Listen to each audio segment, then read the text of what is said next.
অষ্টম শ্রেণী। আজকে তোমাদের আনন্দ পাঠ এই বইয়ের যে গল্পটি আছে নাম হইল কি নয়াপত্তন। গল্পের রচনামূলক প্রশ্নগুলি আমরা দেখব। প্রথমত লেখক সম্পর্কে কিছু জানি। জহির রায়হান 1935 সালে ফেনী জেলার মুজিবপুর গ্রামে জন্মগ্রহণ করেন। তিনি ঢাকা বিশ্ববিদ্যালয় থেকে বাংলায় স্নাতকোত্তর ডিগ্রি অর্জন করেন। তিনি একজন খ্যাতনামা কথাসাহিত্যক ও চলচ্চিত্রকার ছিলেন। তার উল্লেখযোগ্য উপন্যাস হলো এইগুলি, দেখে নেই। এখন মূল কথা প্রশ্নগুলি দেখি। 1 নম্বর প্রশ্ন, ক একের ক সোনু পণ্ডিত অগত্যা গায়ে ফিরে এলেন কেন? ব্যাখ্যা করো। ভূমিকা এইভাবে লিখবো, সরাসরি লিখতে পারো, এইভাবে লিখতে পারো। ভূমিকা: নয়াপত্তন গল্পের সোনু পণ্ডিত একজন আদর্শ শিক্ষক। তিনি নিজের জীবনের সবকিছু উৎসর্গ করেছিলেন গ্রামের ছেলেমেয়েদের শিক্ষার জন্য, কিন্তু নানা বাধা বিপত্তির কারণে তার স্বপ্ন পূরণ হয়নি। মূল কথা, মূল বক্তব্য: সোনু পণ্ডিতের স্কুলটি জোরে ভেঙে পড়ে। স্কুলের টিন নষ্ট হয়ে যায়, ঘর ভেঙে যায়, ফলে স্কুল চালানো অসম্ভব হয়ে পড়ে। তখন তিনি ভাবলেন, যদি কিছু টাকা জোগাড় করা যায় তাহলে আবার নতুন করে স্কুলটি তৈরি করা যাবে। এই আশায় তিনি শহরে যান। প্রথমে তিনি সরকারের কাছে সাহায্য চাইতে যান, কিন্তু সেখানে গিয়ে তিনি অপমানিত হন। শিক্ষা বিভাগের বড় কর্মকর্তা তাকে কঠোরভাবে বলেন যে সরকারের কাছে কোনো টাকা নেই, বরং তাকে বারবার না আসার জন্য ধমক দেওয়া হয়। এতে সোনু পণ্ডিত খুব কষ্ট পায়। তারপরও তিনি আশা হারাননি। তিনি ভাবলেন, জুলু চৌধুরী নিশ্চয়ই সাহায্য করবেন, কারণ আগে তিনি স্কুলের জন্য জমি দিয়েছিলেন। কিন্তু চৌধুরী সাহেবও তাকে ফিরিয়ে দেন। তিনি বলেন তার নিজেরই অনেক খরচ আছে, তাই তিনি কোনো সাহায্য করতে পারবে না। এভাবেই সোনু পণ্ডিত বুঝতে পারেন কেউ আর স্কুলের জন্য সাহায্য করবে না, না সরকার, না চৌধুরী, কেউ না। তার সব আশা ভেঙে যায়।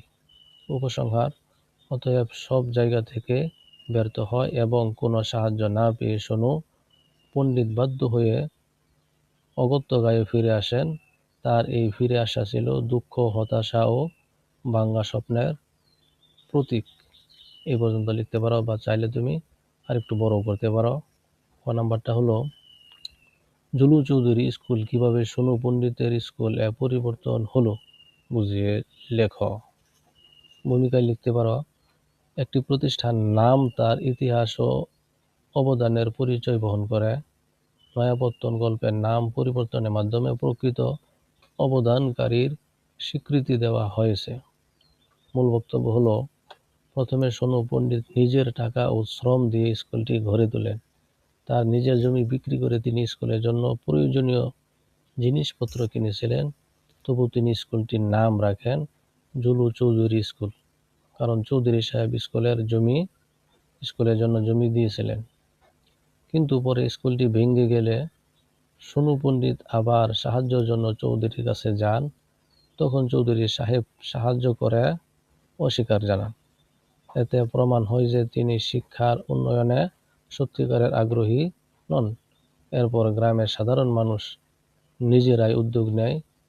তারা মিলে স্কুলটি নতুন করে তৈরি করার সিদ্ধান্ত নেয়। কেউ শ্রম দেয়, কেউ ভাস দেয়, কেউ শ্রম দেয়, সবাই মিলে একসঙ্গে কাজ করে। এইভাবে নতুন করে স্কুলটি তৈরি হয়। তখন তোমার আলী পুরনো নামফলক থেকে জুলু চৌধুরী নামটি মুছে ফেলে। তার জায়গায় সে লেখে সোনু পণ্ডিতের স্কুল। এটি ছিল সোনু পণ্ডিতের প্রতি গ্রামের মানুষের ভালোবাসা ও শ্রদ্ধার প্রকাশ। উপসংহারে লিখতে পারো, অতএব গ্রামের মানুষের সম্মিলিত প্রচেষ্টা এবং সোনু পণ্ডিতের ত্যাগের স্বীকৃতি হিসেবে জুলু চৌধুরী স্কুল পরিবর্তন হয়ে সোনু পণ্ডিতের স্কুল হয়ে যায়। 2 নম্বরে ক, কথাটা যে এক মুহূর্তে নড়া দিল সবাইকে, কোন কথা এবং কেন বলা হয়েছে ব্যাখ্যা করো।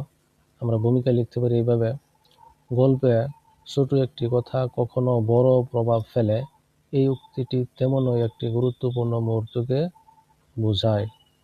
এখানে ভূমিকা, মূল বক্তব্য: গ্রামের মানুষ যখন স্কুল তৈরির জন্য একত্র হয় তখন তারা খুব উৎসাহ নিয়ে কাজ শুরু করেন। তারা বাঁশ দেন, বেত ইত্যাদি জোগাড় করে সবাই খুশি আনন্দের সঙ্গে কাজ করতে থাকে। ঠিক সেই সময় আমিন ব্যাপারী একটি প্রশ্ন তুলে। সে বলে, যারা কাজ করতে তাদের মজুরি দেয় কে?